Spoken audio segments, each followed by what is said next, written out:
The next portion of the Apostles' Creed that we're going to think about says that Jesus suffered under Pontius Pilate, was crucified, dead, and buried. We're going to take a lot of that day by day. But let's just start with the suffering part. If you want to know what suffering is, go to a playground and take a look around, especially if there are kids there. It's a place where there is drama like you would not believe, but where the human condition is complete and unvarnished. Kids have a great time when they're playing together, but they can also be very mean to one another. They can be very kind, but they can also be completely uncaring. And kids get hurt, not only by other kids, but sometimes by just the physical things that happen. Jumping off a swing and landing wrong, getting stung by a bee, twisting your ankle, all sorts of things can happen. You can also see some of the most courageous acts when somebody goes down a slide, not quite sure how it's going to go, but they do it anyway. And you can see some of the deepest love that there is as a parent looks on and has that sometimes protective feeling, and sometimes actually has to run over and pick somebody up and make everything just right again and then send them on their way. The things that happen to us as kids sometimes stay with us, even when they seem inconsequential. As adults, we know that they really are, but as kids, we don't. I remember when I was 4 or 5, it wasn't on a playground, but we were at a church dinner, and I had a stuffed tiger that I really loved. His name was Daniel. I didn't know the difference between lions and tigers really very clearly, and so Daniel was in the tiger's den. And I left that tiger someplace that night. I never saw him again. And I was sad for months and months, so much so that I still remember losing that stuffed tiger. When we talk about human suffering, we know that it's something real. And we speak of Jesus suffering.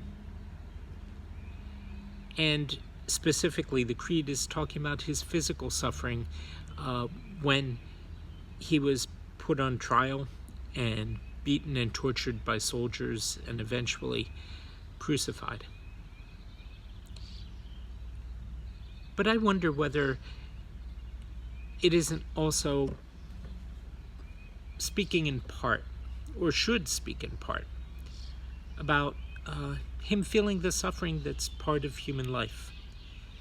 Some of it inflicted by other people, some of it a consequence of us being part of nature, a nature which is not as complete and perfect and docile and understanding and kind as we sometimes picture it. Tennyson spoke of nature red in tooth and claw. The ancient Romans, ancient Greeks, all the pagans, thought of the gods as all-powerful, as perfect, put it that way. And because they were perfect, nothing could hurt them. And because nothing could hurt them, they didn't suffer.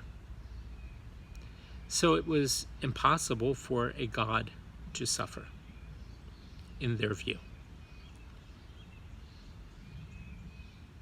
And so it continues in many ways. The people who have a mostly philosophical concept of who God is will think of God as one that does not suffer. Sometimes they have an idea that God feels compassion or feels sorry for human beings. But that doesn't actually play out into God actually suffering, just kind of feeling sorry for those who do. That's not the God of the Bible. Long before Jesus was born, the prophets understood God as one whose love was a caring, suffering kind of a love that endured not only for us, but with us, and sometimes because of us.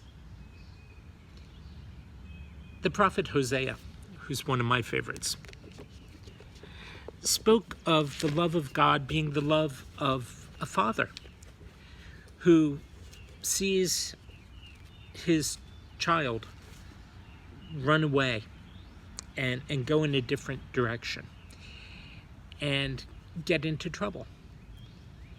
And as a result, it's not just Israel, the child, that is hurt, but it's God, the Father.